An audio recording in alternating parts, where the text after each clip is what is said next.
할렐루야, 빛나는 인생입니다.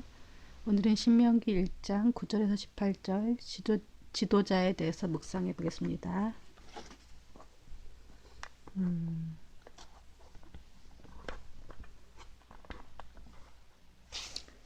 그때 내가 너에게 말했다. 나 혼자서는 너희를 감당할 수가 없다. 너희 하나님 여호와께서 너희 수로 놀라셔서 너희는 오늘 하늘의 별들만큼 그 수가 많아졌다. 너희 조상들의 하나님 여호와께서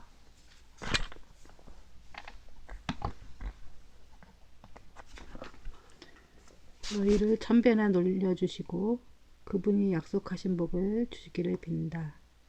그러나 내가 어떻게 너희 괴로움과 너희의 짐들과 너희가 다투는 것을 혼자 다 감당할 수 있겠느냐.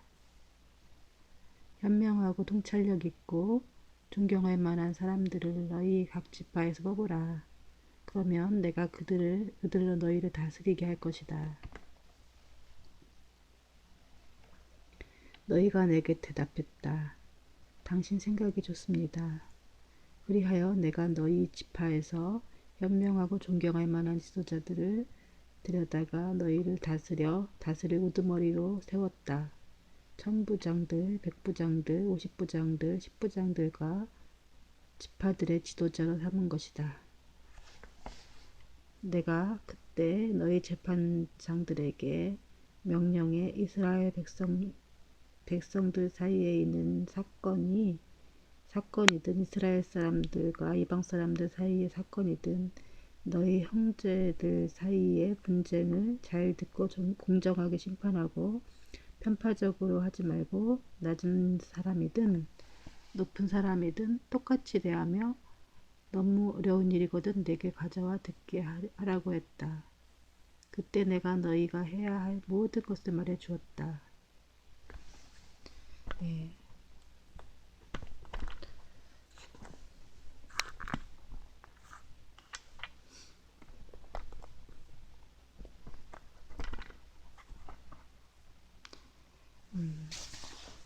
오늘은 이제 모세가 이제 사람이 너무 많아지니까 이제 지도자를 세워갖고 이제 그들을 이제 본인이 하는 재판을 하게끔 하는 이제 그런 것을 말하는 거죠. 이제 근데 이게 보니까 과거형이니까 그렇게 했다란 얘기지. 이제 뭐 그렇게 하라고 한 얘기는 아니죠. 예.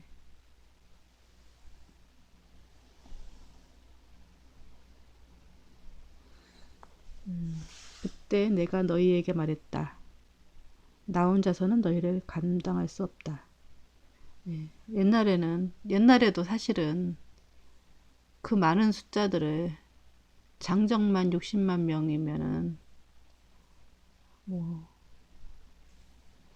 보통 여자면은 120만 명, 여자가 한 60만 명, 노인들 하고 어린애까지 하면은 120만 명, 한 2, 300만 명. 뭐 어마어마한 숫자죠. 어마어마한 숫자를 사람들 사이에 이렇게 보면은 작은 일만 이렇게 사람들끼리 이렇게 있으면은 꼭 분쟁이 일어나요. 보통 이제 형제들끼리 있어도 다투게 될 때가 있죠. 그럴 때 이제 부모님한테 가서 부모님이 이제 그거를 잘 지혜롭게 해결해 주지 않으면 또 형제들 사이가 또 안 좋아지고 부모님과의 사이도 안 좋아질 수가 있죠. 그래서 오늘날은 이런 이제 분쟁이 있을 때는 그래서 변호사, 그다음에 검사, 그다음에 판사가 있죠. 판사는 재판을 이제 양쪽 얘기를 들어보고 그거를 이렇게 보통 그러면은 이렇게 저울 같이 저울을 들고 있는 여자 그렇게 어떤 게 진실인지 법에 맞는 그런 어떤 재판을 하는 사람이 판사죠. 변호사는 이제 피의자를 변호하는 사람이 이 사람도 억울한 게 있을 수가 있죠. 이 이제 이 검사는 이 피의자를 이제 기소하는 거죠. 보통 이제 민사 같은 경우 양쪽에 변호사가 있고 형사 같은 경우 이제 검사가 이제 피의 사실을 밝혀내서 이걸 갖다가 이제 기소한다 그러죠.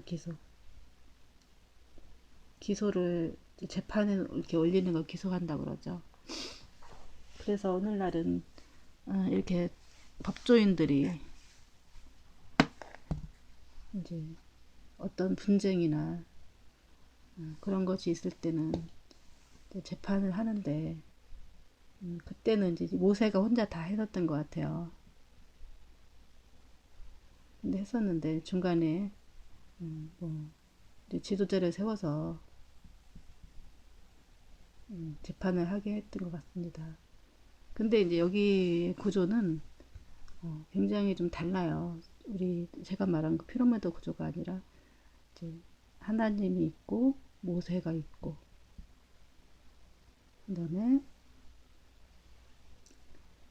백부장 각 지파가 있죠. 각 지파 12지파가 있고 12지파가 있고 그다음에 백부장 50부장 그다음에 10부장 그렇게 있죠. 사람 수에 따라서 이제 그 리더를 세우는 거죠. 천부장 있고 천부장 백부장 50부장 10부장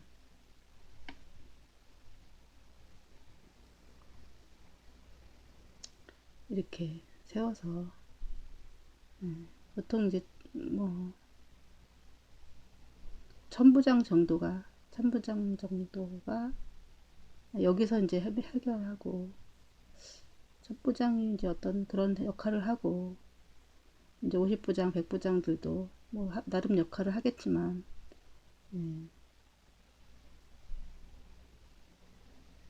이제 각자 이제 어떤 리더가 되어서 조직을 섬기는 거죠. 하지만 이제 그 모든 것이 하나님의 통로가 되는 모세를 통해서 하고 이렇게 했죠. 각 지파별로 12지파인데 이제 약간 다르죠. 보통은 다른 데는 보통 이렇게 조직이 되어 있지만 여기는 모세가 있고 하나 둘셋넷 다 여섯 개 12개가 있겠지. 나머지 12개 이렇게 있다고 치고 이런 식으로 되니까 이 지파별로 거의 약간 저거는 다르지만은 동등하죠. 천부장도 12명일 거고 백부장은 더 많을 거고 50부장도 엄청 많을 것이고 10부장도 엄청 많을 것이고 여기서 10부장 되는 거는 10명 중에서 10부장 되는 건 쉽겠죠. 그래서 이제 좀 약간 우리가 생각하는 구조랑 다르다. 피라미드적인 어떤 그런 구조가 아니라 여기는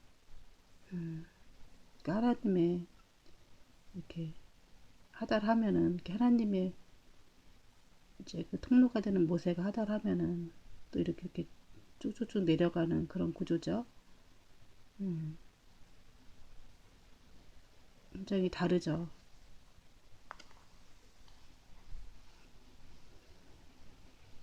굉장히 다른 걸 볼 수가 있어요. 하나님이 이제 거의 다윗까지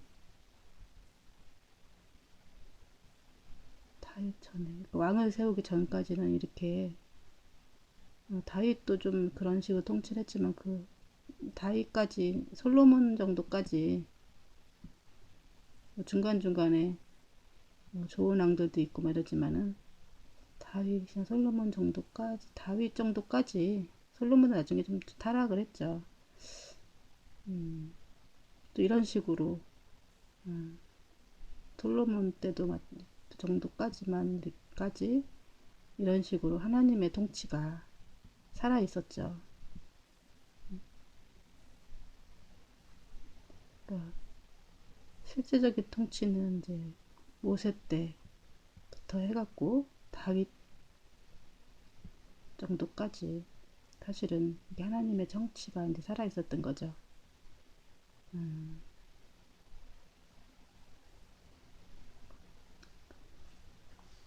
그 이후로도 뭐 하나님의 통치가 뭐 학계 이런 때도 보면 하나님의 통치가 계속 살아 있었죠. 나름대로 악한 왕이든 착한 왕이든 하나님의 통치가 있는 이제 나라가 된 거죠.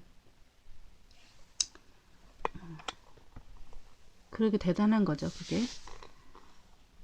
너희 하나님 여호와께서 너희 수를 늘리셔서 너희가 너희는 오늘 하나님의 하늘의 별들만큼 그 수가 많아졌다. 아브라함에게 이제 하늘의 별을 보여주시면서 내 자녀들이 엄청 많아지고 별처럼 많을 거다 얘기했죠. 근데 이제 그게 이루어진 거죠. 근데 이것보다 하나님이 더 많게 이제 이루어지시죠.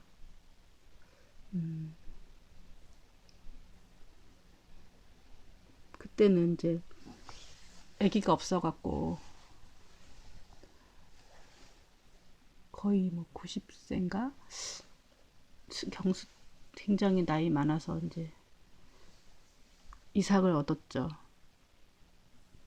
근데 이삭으로 시작 때 이스마엘이 있었지만 이스마엘은 이렇게 또 첩의 자녀이기 때문에 내보내고 하나님이 택하신 그 이삭을 통해서 이렇게 많은 숫자가 번성이 된 거죠. 그 아브라함은 한 사람은 택하시고 또 그 약속의 자녀 이삭을 통해서 또 하나님은 이삭은 또 쌍둥이를 낳죠. 야곱과 에서 근데 또 야곱의 이제 그 자녀 중에서 12지파를 세워서 이렇게 또 많은 숫자를 댄 거죠. 물론 이제 그 안에 이스마엘 자손도 있고 또 에서도 많은 자손이 있죠. 다 합치면 또 어마어마할 거예요, 실제로. 근데 이 성경은 이렇게 한 줄기를 쭉 따라와요. 그래서 이제 아브라함을 시작해서 만약에 예를 들자면 아브라함이 이스마엘을 먼저 낳죠. 그다음에 이삭을 낳고 그다음에 이삭이 에서 장자죠. 야곱을 낳고 야곱이 또 이제 자녀 12명의 자녀들 12명 12지파를 낳죠. 이렇게 이제 그런 다음에 거기서 뭐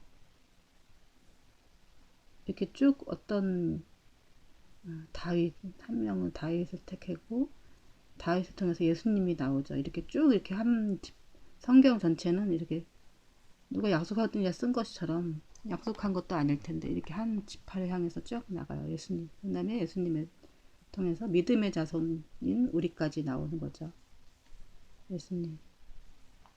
그러니까 이제 성경이 하나님 말씀이라고 하는 게 다 각자 저자가 다른데 이제 한 곳을 가리키고 예수님 한 곳을 가리키고 예수님은 또 우리를 지명하시고 그래서 이제 약속의 자녀가 되죠. 그래서 우리도 이스라엘 지파는 아니지만은 사람들은 아니지만은 이렇게 참 감람나무에 돌 감람나무가 이제 접목이 돼갖고 참 감람나무에 열매를 맺는 사람들이 된 거죠. 그런 것처럼 이제 아브라함의 그 별들은 이게 그 하늘에 많은 별들 중에서는 믿음의 자손이죠. 믿음의 자손. 육적인 자손뿐만 아니라 영적인 자손이 다 포함되어 있는 거죠. 그래서 우리가 이제 무슨 아주 그 공기 좋은 데 가면 하늘 가면 별이 엄청 많죠. 그런 것처럼 셀 수 없이 많죠. 그런 것처럼 우리가 믿음의 자손을 이제 하나님이 자손이 되게끔 아주 오래전부터 기획하셨다는 것에 대해서 이걸 통해서 알 수가 있어요. 그래서 우리가 이제 이 이스라엘 역사를 성경 말씀을 우리가 잘 관심 있게 보는 이유는 이 안에 우리가 포함되어 있기 때문에 우리가 영적인 아브라함의 자손이기 때문에 그것을 이제 구약을 통해서는 그것을 볼 수가 있는 거예요. 이제 그것을 얘기를 하는 건데 이제 유대인들은 자꾸 이제 육적인 자손을 얘기하는 거죠. 지금도 이제 이슬람교 이런 거 보면은 거기도 뭐 시아파, 이제 수니파 이렇게 나눠지고 있는데 이제 이 뭐 수니파인가 시아파인지 모르겠지만은 이 수니파는 이제 그 정확하게 모르겠지만 이렇게 혈통의 한쪽은 혈통이 있어야 지도자가 차세대가 될 수 있다. 한쪽은 아니다. 자질이 중요하다. 뭐 이런 식으로 해갖고 예, 이제 그 자손이 없자 그래도 조금 이제 이렇게 뭐랄까 뭔가 좀 관련된 어떤 사람이 있었나 봐요. 아예 이제 그 자손이 있었으면 상관이 없는데 그런 거 가지고 서로 싸우고 지금도 이제 뭐 정통성의 문제를 가지고 그 지도자를 가지고 이제 싸우는 것 같아요. 그러니까 이제 이런 얼마나 이제 하나님의 이제 이 이스라엘의 이제 이런 사회나 사회 구조를 보면서 오늘날의 사회 구조와 얼마나 다른지 우리의 이제 공동체 모습은 어떤 모습이 되어야 되는지 알 수가 있죠. 그래서 이제 모세 때는 그것이 하늘 나름대로 질서 있게 너무나 이제 잘 이렇게 그 많은 숫자가 질서 있게 이제 운영되는 것을 볼 수가 있어요. 그러니까 이제 좀 놀랍도록 하나님의 통치하심이 어떤지 우리가 이거 하나님 나라가 어떤 것인지 대충 알 수가 있죠. 하나님이 원하시는 나라가 무엇인지. 너희 조상들의 하나님 여호와께서 너희를 천배나 늘려주시고 그분이 약속하신 복을 주기를 빈다. 또 여기도 천배나도 더 늘려주시고 또 그분이 약속하신 복을 주기를 빌겠다, 기도하겠다. 이제 그런 얘기를 하는 거죠. 하나님이 약속하신 복이 있죠.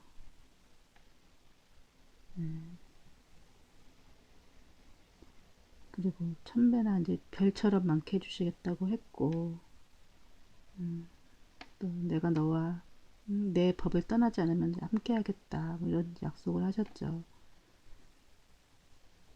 그러나 내가 어떻게 너희의 괴로움과 너희의 짐들과 너희가 다투는 것을 혼자 다 감당할 수 있겠느냐? 그러니까 이제 뭐 괴로움과 짐들과 다투는 것과 이제 그걸 다 감당하지 못하겠다. 나이가 많아서 이제 그런 거 다 혼자 감당할 수 없. 옛날엔 다 감당했었는 것 같아요. 물론 이제 밑에 사람들이 하다가 어떤 이제 큰 문제만 여기 왔겠죠. 모세까지 오는 거는 요즘 오늘처럼 뭐 이렇게 대법원 같은 데서 이제 뭐 삼심 같은 거 하듯이 이제 밑에서 좀 하고 가장 이제 삽신까지 오는 거는 이제 대법원 12명이 대법원장하고 포함해서 이렇게 같이 이렇게 그 문제를 가지고 법리를 따져보고 했겠죠. 현명하고 통찰력 있고 존경할 만한 사람들을 너희 각 지파에 뽑으라. 그러면 내가 그들로 너희를 다스리게 할 것이다. 그러니까 지도자의 자질을 이제 알 수가 있어요. 이제 현명해야 된다. 두 번째, 통찰력 있어야 된다. 세 번째, 존경할 만해야 된다. 이거죠. 오늘 이제 뭐랄까, 이제 좀 있으면 우리가 총선 하죠. 4월 15일 날 총선을 하는데 우리가 뽑아야 될 사람이 어떤 사람인지 알 수가 있는 거죠. 현명하고 통찰력 있고 존경할 만한 사람. 근데 이제 실제로 이런 사람 몇 명 있긴 있지만 많이 없죠. 어떤 사람은 자기 욕심이만 채리는 사람이 있고 어떻게 저렇게 뱀처럼 간사한 사람이 있을까 싶은 지도자들도 많이 있죠. 근데 이제 그 말을 잘 못 배우신 어르신들이라든지 정치에 관심 없는 사람들을 이렇게 속이는 가짜 뉴스로 속여서 이들한테 이제 개돼지처럼 속이는 뉴스를 이제 언론이 퍼뜨리고 언론과 협작해갖고 자기네 지지를 이렇게 하는 사람들도 있죠. 그래서 우리가 이제 깨어 있지 않으면은 속아요. 깨어 있다는 얘기 뭐냐면은 물론 이제 종교에서도 깨어 있어야지 우리가 이제 그 말씀에 그 성령에 깨어 있어야 된다 그런 얘기 하고 또 이제 정치도 깨어 있어야 한다는 얘기 뭐냐면은 정치를 모르면은 정알못이라고 그러죠. 정알못.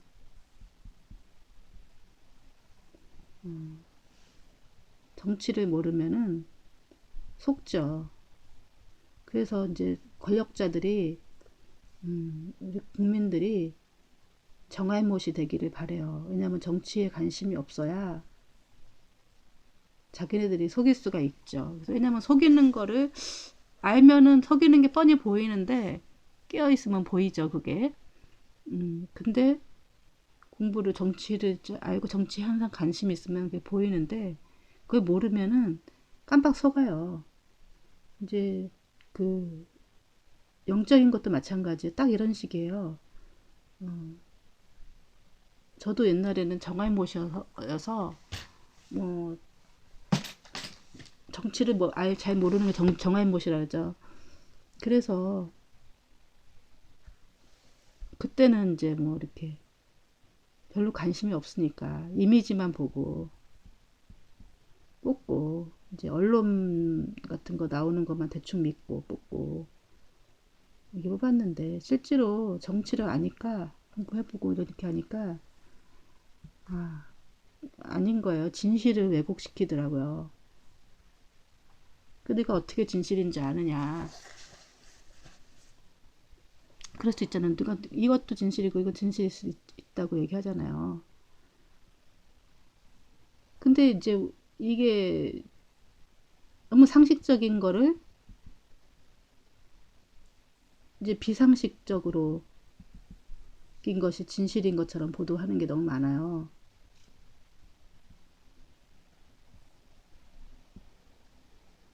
그래서 정치에 관심이 없는 사람들은 그걸 분별해 보지 못하지만은 계속 쭉 보았던 사람들은 뭐 세월호 사건 같은 경우도 누가 봐도 우연히 한두 가지는 될 수가 있지만 우연히 100가지 이상이 우연히 다 될 수가 없잖아요.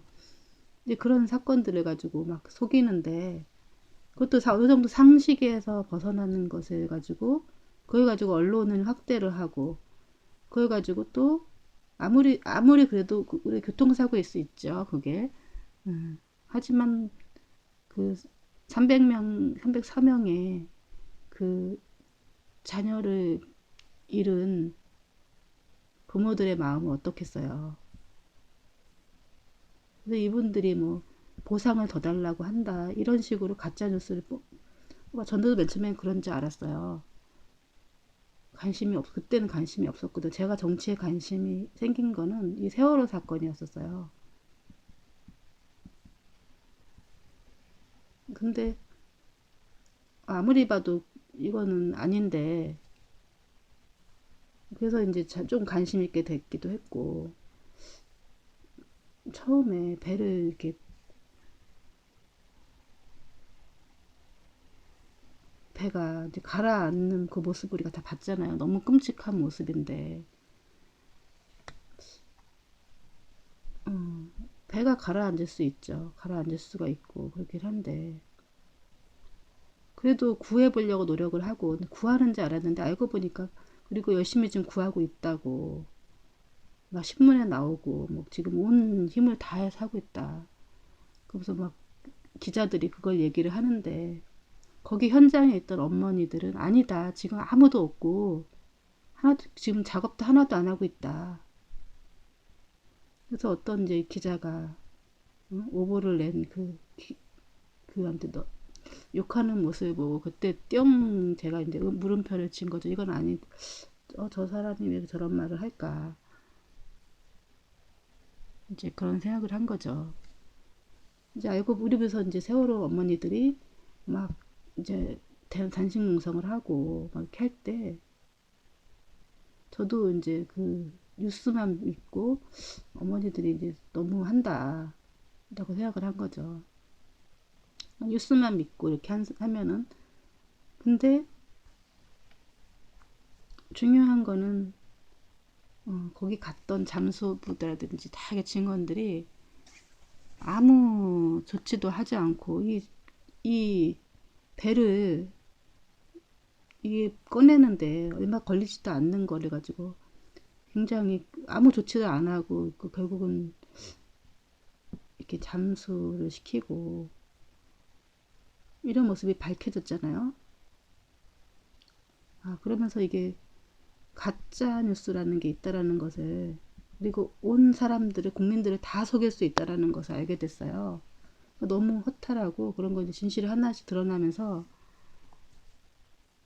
그동안에 이제 있는 옛날에 이제 5.18 사건도 마찬가지고 그때 북한 사람들이 와서 거기에 폭도가 다 와갖고 폭도가 일어나고 이제 그 진압하는 과정에서 이제 우리 국민들이 죽고 뭐 이랬다는 얘기가 들었는데 그게 아니고 우리 정부가 거기에 시위하는 사람들을 이렇게 무차별적으로 죽이는 사건이었잖아요. 그래서 이제 권력이라는 게 어떤 사건을 만들 수가 있구나. 근데 그 사건의 피해자가 국민일 수가 있다라는 것을 알게 됐어요. 그걸 알게 되면서 이제 우리가 잠깐 끄고 다시 하겠습니다.